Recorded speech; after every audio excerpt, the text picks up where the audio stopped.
Hey everyone, welcome to today's Bootcamp Explainer. If you're a back-end developer, a software engineer, or hanging out on a security team, you are in the exact right place. Today we're focusing on mastering a critically important vulnerability, Insecure Direct Object Reference, or IDOR for short. We are going to completely break down how to secure your access controls and protect your application's data. We're actually drawing a lot of today's insights from this incredible Hadrian Insecure Direct Object Reference training module. So I want you to treat this explainer like an intensive, hands-on training session. Go ahead and grab a notebook because we're getting right into the technical weeds together.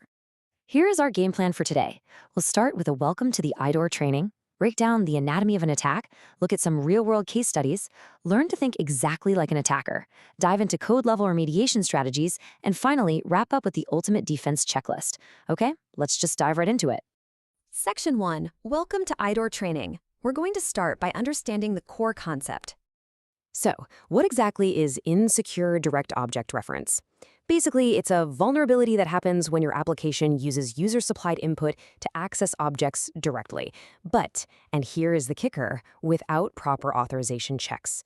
Honestly, those last four words, without proper authorization checks, that's the whole ballgame right there. It's a critical flaw that allows unauthorized data access simply by manipulating visible inputs, like a number in a URL or a hidden form field. It's not about guessing a crazy password, it's literally just exploiting a logic gap. Think about a totally standard shopping website. If you are logged in as user 123, you obviously only want to see your own receipts, right? But what if you could just go up to your browser bar, change that 123 to a 124, and boom, suddenly you're staring at someone else's credit card receipt. That is IDOR in a nutshell. You're authenticated, sure, but the system completely forgot to check if you're actually authorized to look at that specific piece of data. Okay, moving on to Section 2, Anatomy of an IDOR Attack. Let's look at exactly how systems are breached. What's really wild about this slide is just the sheer simplicity of the attack vector. Look at the left side, the authorized request. The user logs in, the server gives them an ID of 123, and they see their profile. Totally normal.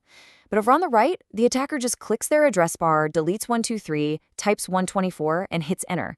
And because the backend is blindly trusting that client-side URL modification and relying on sequential IDs, it just rolls over and hands out unauthorized access to another user's data. It's almost too easy. And listen, it absolutely does not stop at the URL. Attackers get creative. They'll manipulate hidden form fields, checkboxes, you name it. Take mass assignment, for instance. Imagine an attacker intercepting a profile update request and just casually injecting an extra parameter, like admin equals true or credit equals 10,000.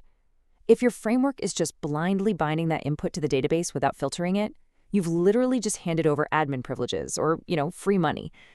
We also see attackers messing with JSON IDs and APIs or doing file paths reversal where they tweak a parameter to download sensitive server configurations. It's a real mess. Which brings us to Section 3, Real-World IDOR Case Studies. Let's talk about what happens when access controls actually fail. Let's look at some hard facts from recent history. Remember the Parler breach? The platform was actually ordering posts using sequential numbers in the URL.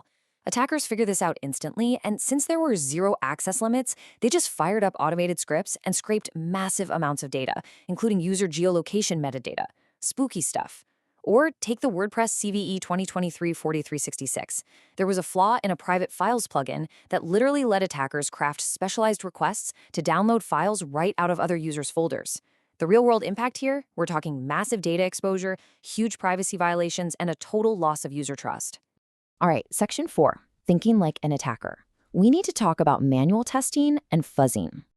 I really want to highlight this insight from HackerOne because it is absolutely crucial. Automated security scanners very often miss IDOR vulnerabilities. You might be wondering, why? Well, scanners are fantastic at catching syntax errors, but they are completely clueless when it comes to business logic. A scanner has no idea that user A shouldn't be looking at user B's invoice. Finding these logic gaps requires human creativity, which means your role as a developer doing manual testing is literally indispensable. So here's the manual testing playbook you should be running on your existing endpoints. Step 1. Detect all your points of user input. URLs, hidden form fields, HTTP headers, the whole shebang. Step 2. Fuzz those parameters. Enumerate your API endpoints to see how the app handles unexpected data. And step 3. Exploit.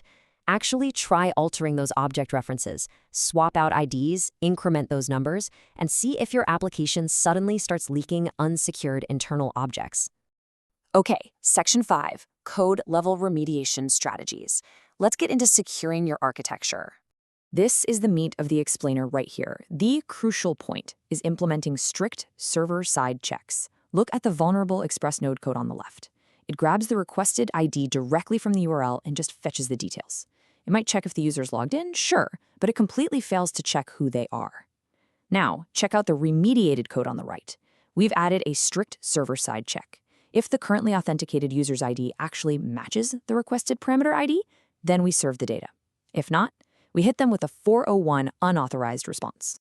We can see the exact same principle in this Java example. On the left, the vulnerable API endpoint grabs the user ID straight from the path variable and immediately spits out the user details. No good. The remediated API on the right wraps that service call in a very explicit check if the current user is authorized for that user ID. I cannot say this enough. Authenticating a user is not enough. You have to explicitly verify their authorization for the specific object they are trying to touch.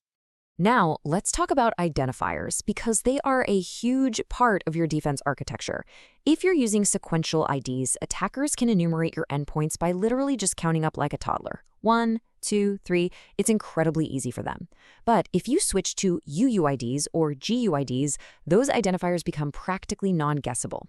Now, to be totally clear, UUIDs do not replace actual access control, but they act as a fantastic defense in-depth measure. If an attacker can't guess the next ID in the database, they can't just blindly scrape your endpoints. Almost done. Section 6, the ultimate defense checklist. Let's put it all together. You might genuinely want to take a screenshot of this checklist. First, verify user authorization on every single object request. No exceptions. Second, adopt a default deny approach. Deny everything initially, then explicitly open up permissions. Third, implement complex, non-guessable identifiers, like those UUIDs we just talked about. Fourth, do your best to avoid exposing direct references in URLs or post bodies at all. Rely on session variables if you can. And finally, log all access attempts. This is so important. Logging is your canary in the coal mine. If your web app logs show someone iterating through thousands of object IDs, you know for sure an IDOR exploitation attempt is happening right then and there. I want to leave you with a provocative question to take back to your teams today.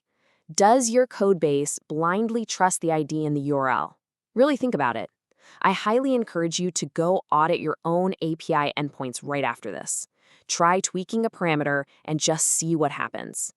Thanks so much for joining this training session. Keep that code secure, and we will see you next time.